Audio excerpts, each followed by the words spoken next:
Oi, pessoal, tudo bem com vocês? Eu sou a Júlia, eu faço parte do subprojeto de Física e Química do Residência Pedagógica da UFTM e hoje a gente vai dar continuação no assunto de ligações, mais aprofundado, né, em ligação metálica. Então, para começar, vocês se lembram o que é uma ligação química? As ligações químicas são feitas pelos átomos para que estes possam se tornar estáveis.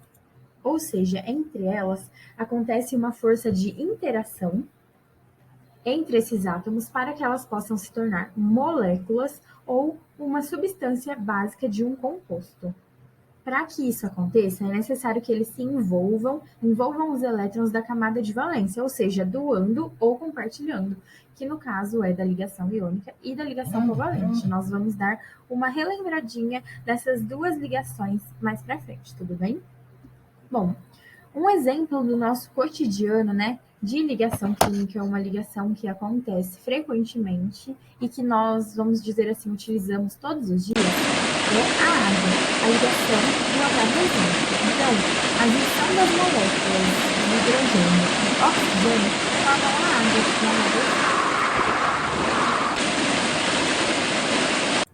Agora, vamos relembrar um pouquinho os tipos de ligações. Nós tínhamos a ligação iônica, né, que nós já vimos, e a ligação covalente. Também vimos superficialmente a ligação metálica. De acordo de como é realizada essa ligação química, nós temos classificações de substâncias químicas. Então, por exemplo, a substância iônica, ela é, né, ligada à ligação iônica, já a molecular com a ligação covalente e a metálica com a ligação metálica. Mas o que são, né, essas substâncias? O que elas têm a nos dar de informação? Os compostos iônicos, eles são formados pelas ligações iônicas. Então, as moléculas que são formadas por ligações covalentes são do composto molecular, já a das ligações metálicas dos metais, né? Aqui entrando um pouquinho mais dentro, né? Essas ligações elas têm diferença em força também. Tem algumas ligações que são mais fortes que outras. Por exemplo, a ligação iônica é a ligação mais fácil, né, de ser quebrada. É uma ligação que pode se romper bem facilmente. Ela normalmente é uma ligação simples. Já a ligação covalente é um pouco mais difícil de ser rompida, enquanto a mais forte para a gente aqui é a ligação metálica. Então, para a gente, a ligação iônica, ela tem esse nome, né? O nome dela é justificado porque a ação dela é feita entre moléculas de cátions e ânions, ou seja, dos íons. Então, a ligação iônica é feita a partir dos íons, os átomos que perdem ou ganham elétrons. Essa ligação, ela normalmente, né, ela acontece entre os metais e elementos muito eletronegativos, que no caso são os ametais e o hidrogênio.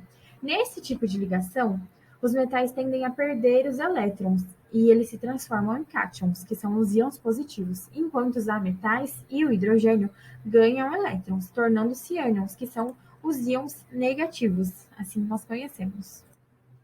Já na ligação covalente, ela ocorre entre os átomos que possuem a mesma facilidade para receber elétrons. Então, entre quem ela acontece, né? Ela vai acontecer, então, entre o hidrogênio, os ametais ou semimetais, que são os elementos químicos que fazem a ligação covalente. Essa ligação covalente, ela resulta, né, do compartilhamento de elétrons. Então, como assim o compartilhamento de elétrons? Um elétron vai doar, enquanto o outro vai receber esse elétron. Por isso que nós chamamos de compartilhamento de elétrons, a ligação covalente. Já a ligação metálica, falando aqui bem resumidamente, ela ocorre geralmente entre sólidos, né, de temperaturas ambiente, com exceção do mercúrio. São algumas características gerais dos metais. Eles são brilhantes, apresentam elevados pontos de fusão e ebulição e apresentam, em geral, uma cor prateada. Aí isso nós vamos ver um pouquinho mais para frente. Aqui agora vamos dar uma olhadinha na tabela periódica para a gente relembrar onde ficam os metais. Os metais, aqui nessa tabela periódica que está ilustrada para vocês, eles estão representados, né, por esses elementos aqui em rosa ou roxo. Eles são cerca de 3/4 dos elementos da tabela periódica. Já aqui em amarelinho nós temos os ametais, em verde os semimetais e em azul os gases nobres. Bom, a ligação metálica, né, e os metais são materiais com propriedades metálicas que contêm 2 ou mais elementos, sendo pelo menos um deles um metal. Então, para que ocorra essa ligação metálica, nós temos que ter pelo menos, né, um metal para que ela ocorra.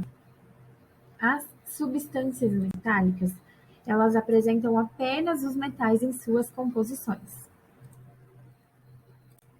Essa ligação, né, a ligação metálica, ela é caracterizada pelo agrupamento de átomos envolvido por uma nuvem de elétrons. Essa nuvem de elétrons, ela é um arranjo cristalino desses átomos e é denominado, de retículo cristalino metálico. Bom, nessa estrutura, os elétrons eles podem se mover livremente por toda a rede cristalina. E aqui, né, falando um pouquinho mais, os metais, né, eles são espécies químicas que possuem uma baixa energia de ionização, o que quer dizer que eles perdem elétrons de valência com muita facilidade. Com base nessa propriedade, os cientistas desenvolveram a chamada, né, teoria do mar de elétrons para justificar a ligação que ocorre entre esses determinados átomos, né, entre esses determinados metais. A ligação metálica ela é a interação entre os átomos envolvidos por seus elétrons de valência que se movimentam livremente. Cerca de 3/4 dos elementos da tabela periódica são classificados, né, como metais. Agora falando um pouquinho para vocês sobre a teoria, né, da nuvem eletrônica. Bom, aqui os metais eles podem ser encontrados de 2 tipos de materiais metálicos. Aqueles que são formados por átomos de um mesmo elemento químico, por exemplo, o ouro, e aqueles que são formados por mais de um elemento químico. Esses recebem o nome de liga metálica.